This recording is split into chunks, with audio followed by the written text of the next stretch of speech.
ഇന്ന് നവംബർ 1 കേരള പിറവി ദിനം. മലയാള ഭാഷ സംസാരിക്കുന്ന മലയാളികളുടെ നാട് കേരള നാട്, കേരള സംസ്ഥാനമായി രൂപീകരിച്ച ദിനം ആഘോഷപൂർവ്വം ഇന്ന് കൊണ്ടാടുകയാണ്.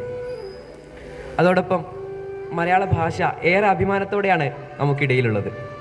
6 മലയാളിക്ക് 100 മലയാളം എന്ന ചൊല്ലുപോലെ കേരളത്തിലുടനീളം 14 ജില്ലകളിലും വ്യത്യസ്ത ഭാഷാ ശൈലികൾ നമുക്ക് കാണാൻ സാധിക്കും.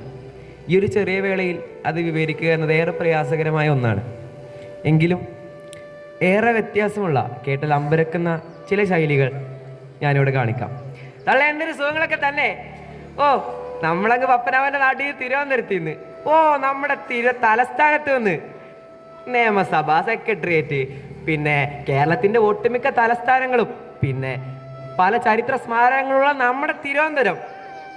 ഹൈ, എന്താണ്ടണ്ണി ഇത് കാഴ്ചകൾ കാണുന്നുണ്ടെ പാലക്കാട് വരണ്ടേന്ന്. ഓ, പാലക്കാട് നെല്ലിന് നെല്ല്, പനക്ക് പന, പിന്നെ അപാര വലുപ്പുള്ള പാറകള്, വെള്ളച്ചാട്ടങ്ങള്, ഇതിൻ്റെ എല്ലാം ഒത്ത നടുക്ക് നമ്മുടെ ടിപ്പുവിൻ്റെ ഐതളിൻ്റെ കോട്ടയും.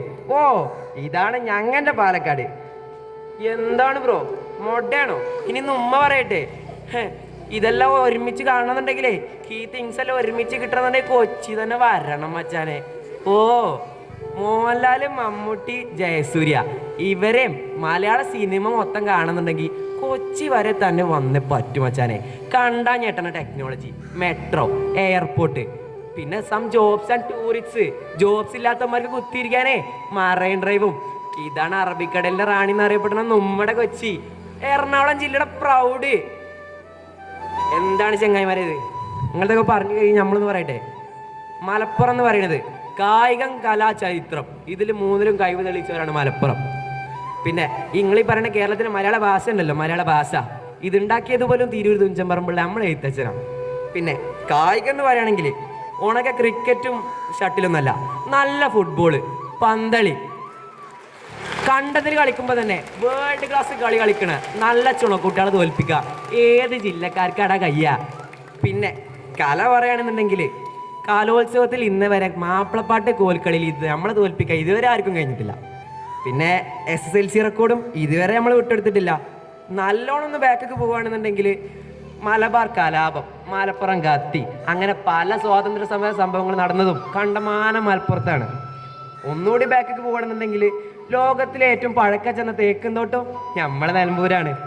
ഇതിനൊക്കെ പുറമെ ഒരു സ്പെഷ്യൽ ഹൈലൈറ്റ് സാധനമുണ്ട്. മലപ്പുറക്കാരൻ എവിടെ ഉണ്ടോ അവിടെ ഒരു സ്പെഷ്യൽ സാധനം ഉണ്ടാവും. മലപ്പുറത്ത് നിന്ന് പോയാൽ കിട്ടാത്തൊരു സാധനം, മുരിങ്ങാത്താളിപ്പ്. മുരിങ്ങാത്താളിപ്പ് എവിടെ ഉണ്ടോ അവിടെ ഒരു മലപ്പുറംകാരനുണ്ട്. എന്നിച്ചാ ഇങ്ങ ചെല്ലുന്നു, ഞമ്മ എന്ത് ബോളന്മാരാ ഇങ്ങ ചെല്ലുന്നൊന്നും നമ്മൾ അറിയുന്നില്ല. ഞാൻ മുണ്ടട്ടെ, ഇങ്ങനെ അങ്ങോട്ട് കൊണ്ടുവരുന്നുണ്ടെങ്കിലേ 7 ഭാഷ തിരിയണോ. അതാണ് സപ്തഭാഷ സംഘഭൂമി എന്ന് പറയുന്നത്. ഇങ്ങ തെയ്യം കണ്ടിനാ, യക്ഷഗാന കേട്ടിനാ, ബേക്കൽ ഫോർട്ട് കണ്ടിനാ, ഇതെല്ലാം ഒരുമിച്ച് കിട്ടണമെന്നുണ്ടെങ്കിലേ കാസർഗോഡ് വരെ ചെയ്യണം. ഇതെല്ലാം കാസർഗോഡിൻ്റെയും പ്രത്യേകത തന്നെ. കളി കാസർഗോഡിനോട് വേണ്ട മോനെ.